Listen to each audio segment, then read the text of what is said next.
सत्यम रूपम श्रुतम विद्यया कोल्यम शीलम बलम धनम शौर्यम च चित्रभाषयम च देशे में स्वर्गयोन्याः पापम कुर्वन् पापकृतिः पापमेवाश्नुते फलम् पुण्यम कुर्वन् पुण्यः कृति पुण्यमत्यन्तमश्नुते। सत्य, विनय, शास्त्र ज्ञान, विद्या, कुलंता, शील, बल, धन, शौर्य तथा युक्ति युक्त वचन ये 10 स्वर्ग के साधन हैं। पाप कर्म में लगा मनुष्य पापाचरण के कलंक को धोता हुआ अंत समय में अपने पापों के फल को भुगतता है तथा सत्कर्मों में लगा मनुष्य सदा यश पाता हुआ अंत में उनकी पुण्य फलों का उपभोग करता है। तस्मात् पापं न कुर्वीत पुरुषः सांसितवर्तः पापं प्रज्ञं नाशयति क्रियमाणः पुनः पुनः नष्टप्रज्ञः पापमेव नित्यमारभते नरः पुण्यं प्रज्ञं वर्धयति क्रियमाणं पुनः पुनः वृद्धप्रज्ञः पुण्यमेव नित्यमारभते नरः पुण्यं कुर्वन् पुण्यः कृतिः पुण्यं स्थानम् अस्म गच्छति तस्मात् पुण्यं निसेवेत पुरुषः सुस्माहितः। अतः कीर्ति की कामना करने वाले मनुष्य को पाप कर्म नहीं करने चाहिए। बार बार पाप कर्म में प्रवृत्त होने से मनुष्य का बुद्धि नष्ट हो जाती है और फिर उस व्यक्ति को पाप कर्मों के अलावा कुछ और अच्छा नहीं लगता।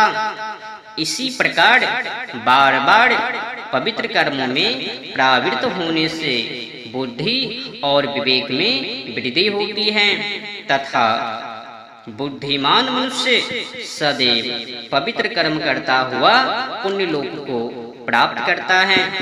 अतः सावधानी पूर्वक अपने आप को पवित्र कर्मों में ही प्रवृत्त करना चाहिए। विशेषतः नीति मार्ग, नीति परख, नीति ज्ञान तो पाप कर्मों में प्रवृत्त होने से मनुष्य का पतन होता चला जाता है और पवित्र कर्म करने से मनुष्य का उत्थान होता है। अतः विवेक पूर्वक पवित्र कर्म ही करे। परम निंदक, मर्म स्थलों पर आघात करने वाला, कठोर वचन बोलने वाला, बैर रखने वाला तथा मूर्ख मनुष्य दुष्कर्म करता हुआ अंत में भारी विपत्ति में फंस जाता है। दोष दृष्टि रहित बुद्धिमान सदा शुभ कर्मों में लगा रहने वाला मनुष्य महान सुख प्राप्त करता है और लोग उसका सम्मान करते हैं। प्राज्ञमेवागमयति यः प्राज्ञभ्यः सह पंडितः। जो बुद्धिमानों से ज्ञान प्राप्त करता है वह विद्वान बन जाता है। विद्वान अर्थ वह धर्म प्राप्त कर लौकिक तथा परलौकिक दोनों प्रकार के सुखों में प्रवृत्त कर लेता है।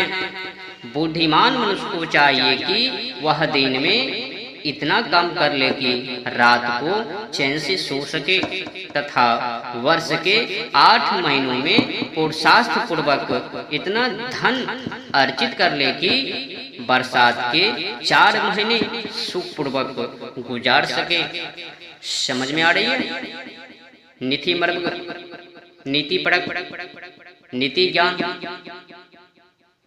तो आगे बढ़ते। मनुष्य युवा अवस्था में ही इस प्रकार कर्म करे कि वृद्धावस्था में सुख से रह सके।